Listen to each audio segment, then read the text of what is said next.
Olá, pessoal! Estamos dando início a mais um programa. Nossas ondas sonoras chegam até vocês através da rádio escolar do IFRN Campus Caicó ou do nosso canal no YouTube, Ensaios de Física.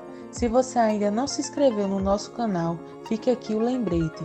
Nos apoie com um joinha e compartilhe com os amigos.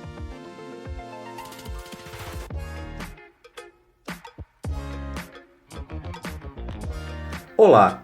Hoje é comum escutar músicas gravadas por nossas bandas e artistas favoritos na hora que quisermos, pois elas estão lá, só esperando o play para escutarmos várias vezes.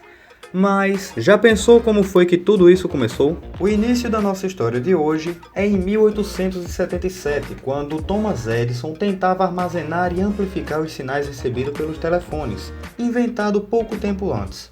Ele acabou construindo um dispositivo que usava uma agulha para arranhar uma fita de papel encerado em movimento. Como um dos testes, ele gritou "Alô!" de uma forma que o instrumento conseguisse captar e acabou ficando muito surpreso ao puxar a fita no mesmo sentido em que ela corria, passando dessa vez por um vibroscópio, que serve para amplificar pequenas vibrações de maneira que conseguimos escutar. A surpresa veio de escutar o aparelho repetir em alto, mas em péssima qualidade, o mesmo que Thomas Edison tinha gritado antes. Sim! De primeira ele pensou que fosse sua imaginação, afinal não pode ser. É uma engenhoca, mas sim, aquela engenhoca realmente estava emitindo o mesmo som que ele fez anteriormente. E assim, ele criou o primeiro fonógrafo. O primeiro fonógrafo de Edison era muito simples e rústico. Foram precisos muitos ajustes cuidadosos para que ele realmente reproduzisse um som de forma aceitável. As vendas do fonógrafo começaram em 1878 e as pessoas estavam em euforia por aquela novidade. Faziam filas para visitar o que chamavam de sala do fonógrafo, apenas para escutar curtos trechos de músicas ou uma única piada de um comediante popular local. Mas toda essa excitação do público durou apenas por um ano, por causa principalmente da má qualidade do som. E até mesmo o próprio Edison chamava o invento de um mero brinquedo. Os concorrentes de Edison aprimoraram o seu invento, substituindo a fita de estanho por um cilindro de cera, que conseguia proporcionar um som com melhor qualidade e era muito mais duradouro. Essa aprimoração do mero brinquedo serviu para transformar esse fonógrafo em uma máquina de ditar, que era muito utilizado em escritórios e também foi usada para as primeiras gravações de sons históricos, como a língua dos índios nativos norte-americanos. Quando Edison foi construir o gravador, ele deu ao seu engenheiro um esboço, a fim de que juntos conseguissem fazer a máquina falar, como ele descrevia. Muitos funcionários dele não colocaram fé no projeto, que no final foi um sucesso.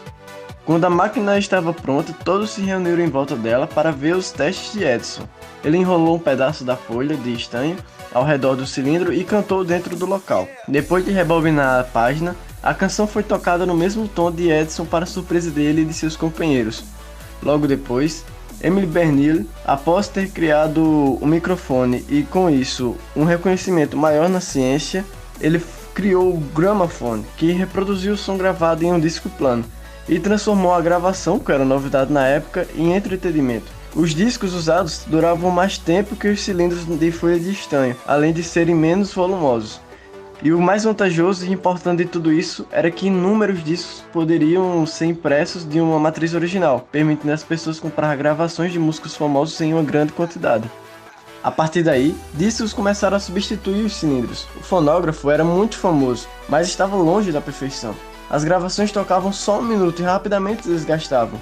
Contudo, em 1888, discos difíceis de desgastar substituíram os cilindros, e o gramofone que os tocava sobreviveu quase inalterado até a formação dos CDs, apenas um século depois.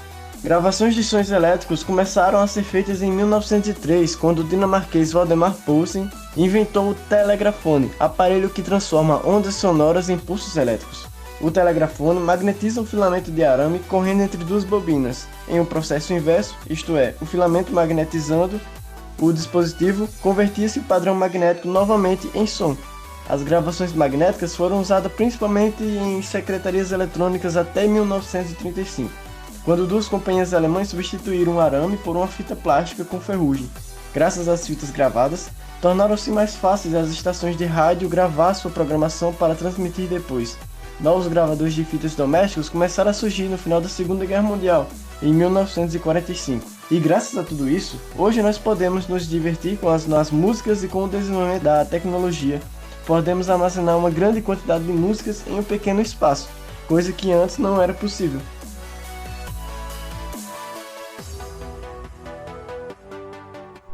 Então, galera, muito obrigada pela sua audiência, espero que tenham gostado. Vamos saindo pela tangente e até o próximo ensaio.